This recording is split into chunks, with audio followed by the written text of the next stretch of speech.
Selamat malam para pendengar setia di seluruh Indonesia di Dongeng Aki Rukman.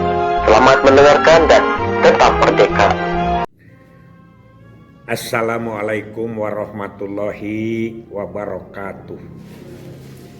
Bismillahirrahmanirrahim. Alhamdulillahilladzi ahalan nikah wa nadaba alaih wa harrama sipah wa wa'ada alaih. Ashadu an la ilaha illallah wahdahu la syarikalah wa ashadu anna Muhammadan abduhu wa rasuluhu alladzi la nabiyya ba'dah. Baiti jannati al-ayah. Bapak, Ibu, dan kawan-kawan sekalian, selamat malam ke-8. Ya, mudah-mudahan kita tetap diberi kekuatan, keimanan, serta ada dalam lindungan Allah Subhanahu wa Ta'ala. Sekarang Aki akan bercerita tentang bagaimana membangun keluarga yang tangguh dunia akhirat. Nah, di dalam tulisan-tulisan para ulama ada 4 pokok yang harus diperhatikan di dalam membangun keluarga yang tangguh dunia dan akhirat. Yang pertama adalah tangguh secara spiritual atau tangguh secara keagamaan.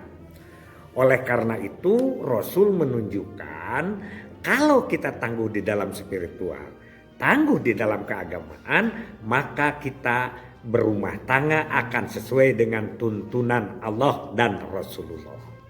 Aki akan membacakan satu hadis Rasulullah, yaitu tunkahul mar'atu li arbabin, li maliha, li hasabika, li jamaliha, walidiniha, fazar li jatiddin taribat yadaka.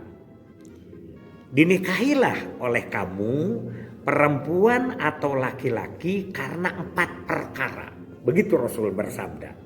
1, karena hartanya. Iyalah, milih. Kalau laki-laki yang hartanya perempuan, ayah dalam bahasa Sunda disebut nyalinung kagelung. Perempuan mencari saudagar yang beunghar dan lain sebagainya, itu diperintahkan. Ya, boleh saja karena hartanya. Kedua, keturunannya. Nah, ini yang disebut dengan sewesibi, ya, yang disebut dengan sewesibi dan yang disebut dengan tereh itu. Keturunannya itu lihat dulu. Kalau keturunannya jelek jangan dipilih.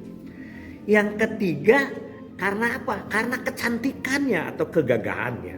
Nah, dan yang terakhir adalah karena agamanya. Apabila 4-4-nya bisa diambil, itu lebih bagus.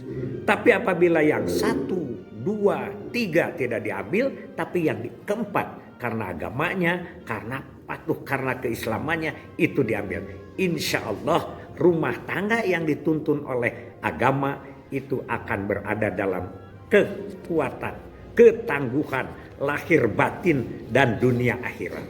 Itu yang pertama. Yang kedua adalah tangguh secara keilmuan. Tuh kan, tangguh secara keilmuan.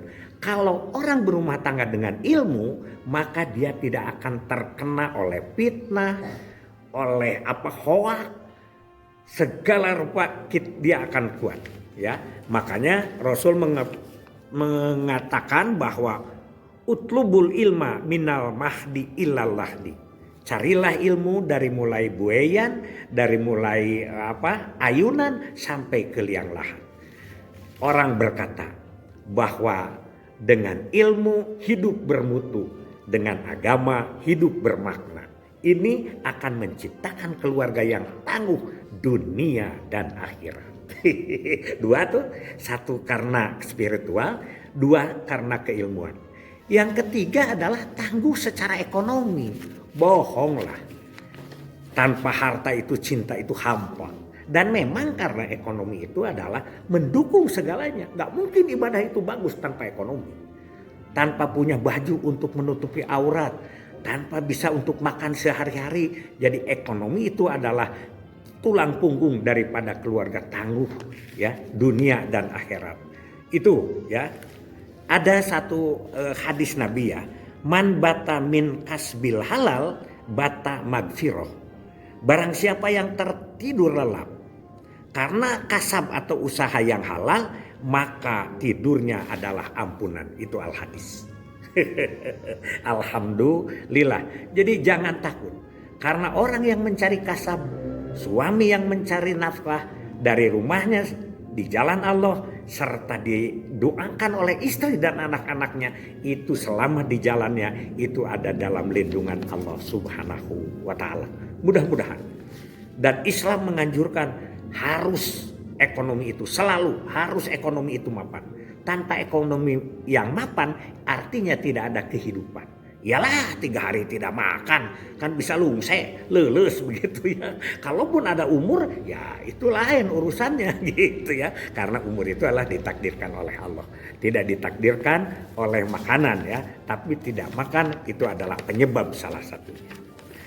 Dan yang keempat, untuk membangun keluarga tangguh dunia akhirat itu adalah tangguh di dalam saling percaya.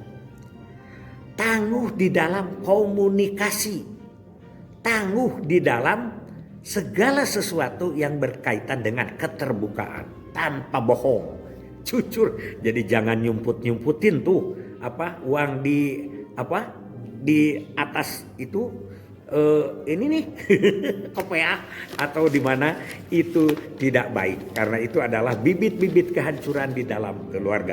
Keterbukaan, saling jauh biasa katanya sekarang ini kan zaman handphone. Jadi yang dari Kalimantan suaminya nelpon ke istrinya, "Ma, sehat, alhamdulillah. Anak-anak sehat, padahal di sana itu dia sambil berdampingan dengan istri muda." Itulah ya dinamika hidup zaman sekarang. Mudah-mudahan dari keempat prasyarat tadi, yang pertama adalah tangguh di dalam keagamaan, yang kedua tangguh di dalam keilmuan, ya, yang ketiga tangguh di dalam ekonomi, dan 4 tangguh di dalam saling percaya dan keterbukaan, kita akan menuju kepada keluarga yang tangguh dunia akhirat. Dan di dunia juga ini baiti janati. Rumahku adalah surgaku, tidak berarti kemana-mana, baik itu pandangan maupun hati. Sekian dulu dari Aki. Hasbunallah wa ni'mal wakil, ni'mal maula wa ni'man nasir. Wassalamualaikum warahmatullahi wabarakatuh.